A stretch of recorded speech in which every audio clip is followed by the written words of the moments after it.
Hello and welcome back to Football Daily, where today we are running down 10 great players who were humiliated by their manager. There are plenty to get through, so let's get started.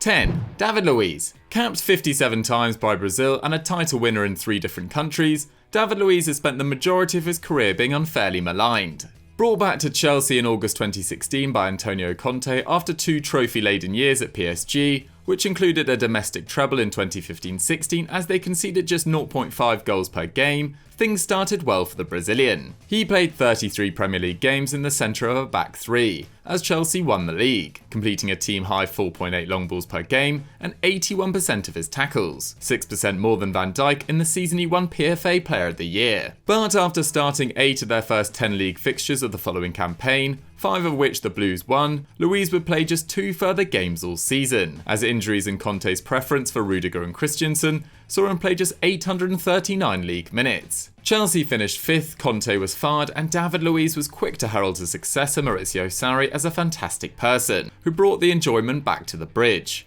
Shots fired.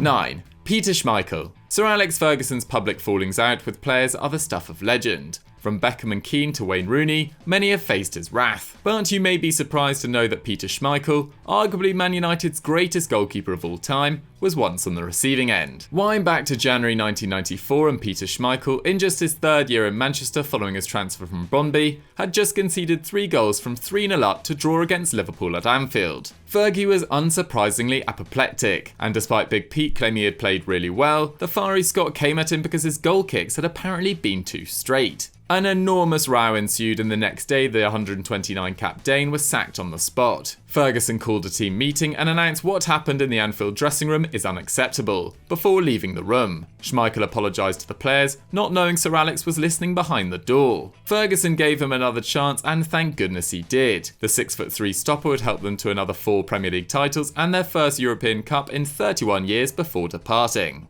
8. Iker Casillas. Going into the 2012-13 season, club legend and national treasure Iker Casillas' starting spot seemed secure. He had missed just 6 league games across the previous 6 seasons and was named La Liga Goalkeeper of the Year in 2012, after helping Real finish with 100 points, still their greatest ever tally. But 17 league games into the new season with Real 3rd, having conceded 14 league goals, the second best record in the division behind opponents Malaga, Casillas was dropped. A 3-2 defeat followed, and his replacement Antonio Adan was sent off the next game. A national inquiry led by the Madrid press followed, and Casillas' girlfriend publicly revealed internal strife in the dressing room. Mourinho signed Diego Lopez in January, and Casillas didn't feature again that season. This backfired though. Real finished 15 points behind Barcelona and conceded 11 goals in 6 knockout games against Man City, Galatasaray and Dortmund, sealing Mourinho's fate. At the time, he claimed his biggest regret was not bringing in Lopez sooner. Casillas fought back to regain his starting spot under Carlo Ancelotti, but he had been without doubt publicly humiliated. 7. Sergio Reguilon. The 2018-19 campaign was a miserable one for Real Madrid. They lost 12 league games, double that of the previous season, finished with 68 points, their lowest tally in 17 years, and were knocked out of the Champions League at the last 16 stage. But the emergence of Sergio Reguilon was one of a few bright spots. Promoted to the first team in August 2018, he instantly looked at home, with his tenacious work ethic seeing him complete 3.2 tackles and interceptions, as well as 3.1 clearances per 90, nearly 3 times as many as Dani Carvajal on the other flank. Not yet the cavalier attacker he is now, the Spanish international still completed 3.9 passes into the final third per 90, 1.3 more than fellow emerging talent Marco Asensio.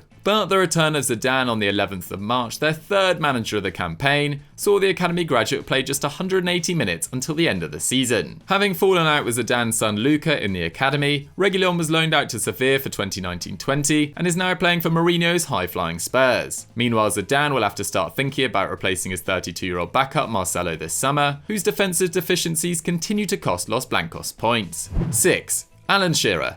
After rejecting Man United to sign for his boyhood club Newcastle for a world record fee in 1996, Shearer set about securing godlike status on Tyneside. He scored 206 goals in 405 games for the club and ended up with 260 in the Premier League, 52 more than next best Wayne Rooney. Scoring at a rate of 0.6 goals per game across 14 seasons, a rate only topped by Aguero, Henry and Kane amongst the top 30 goalscorers, Shearer endured very few tough spells. But one did come under Ruud Gullit. Appointed as Newcastle manager 2 games into the 98-99 campaign, an FA Cup final appearance failed to cover up a 13th place finish, just 2 years on from finishing as runners-up. After 4 games of the following campaign, the Magpies were winless, 19th in the table, having conceded 11 goals when Gullit dropped Shearer, scorer of 21 goals the previous campaign, for a crucial clash at home to newly promoted arch-rival Sunderland. They lost 2-1, Gullit resigned 3 days later, but not before he called Shearer the most overrated player he had ever seen. How wrong can you be?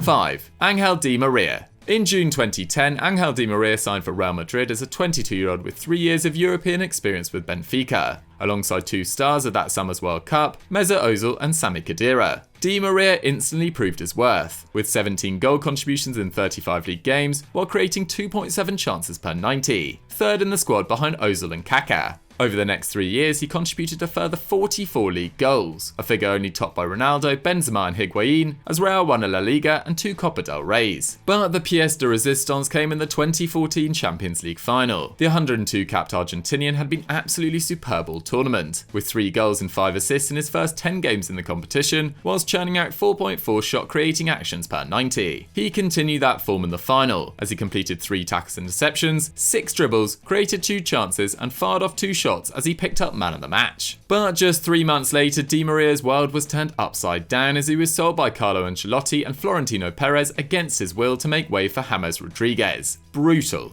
4. Donny Van De Beek. Donny Van De Beek's Man United career might just be 81 days old, but already he feels like a spare part at Old Trafford. Signed for £35 million from boyhood club Ajax, the 14th biggest fee in their history, the 23-year-old has thus far been confined to just 77 minutes of Premier League action. This must be pretty concerning for the 15-capped Dutchman. After all, the Red Devils' current players have barely been covering themselves in glory. Without a win at home in the Premier League in 4 attempts, the first time that has happened since 1972, and with just 10 points from 7 games, Van De Beek must be perplexed as to what he can do to force his way into the starting lineup. His treatment is especially confusing when you factor in his performances in the Champions League, where he has completed 92% of his passes, created 2.1 chances per 90, the best record in the squad, and an insane 3.4 dribbles per 90, the second best record for a central midfielder in the competition behind Marcos Llorente. With Paul Pogba struggling for form and fitness and once again making noises about leaving, it's time for Ole Gunnar Solskjaer to start playing Van de Beek consistently.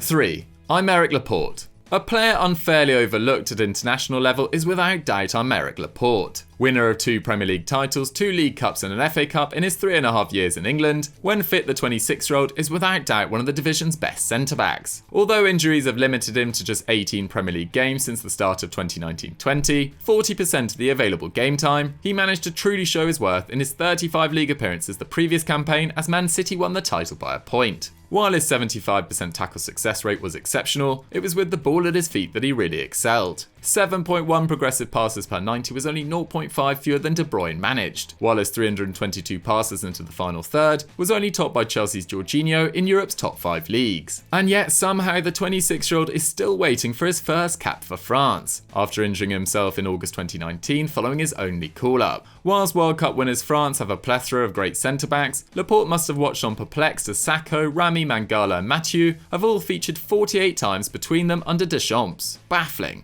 2. John Stones. At just 26, John Stones' career has completely stalled. Once one of England's most highly rated centre-backs, after 3 promising campaigns with Everton, he signed for Man City for £47.5 million in August 2016, then the second most expensive fee for a defender ever. And whilst it hasn't always been smooth sailing for Stones, with 30 games missed with injury, it speaks volumes that Pep has brought Aymeric Laporte, Ruben Dias and Nathan Ake at a cost of £159 million since his arrival. Seemingly fed up with his lack of consistency and frequent mistakes, which led to City keeping just 6 clean sheets in his 17 League and Champions League starts last season, Guardiola now views Stones as a liability. Despite being fully fit, Stones has played just 194 minutes this campaign, as he finds himself 5th choice behind Laporte, Dias and Ake, and even 19-year-old Garcia, who wanted out this summer. A 2-time Premier League champion and a World Cup semi-finalist just 2.5 years ago, Stones must seek a January move. 1. Danny Rose. Prior to Danny Rose's league debut, Spurs hadn't finished in the top 4 in 19 years. But in the 10 following campaigns, the Lily Whites have done so 6 times and reached a Champions League final.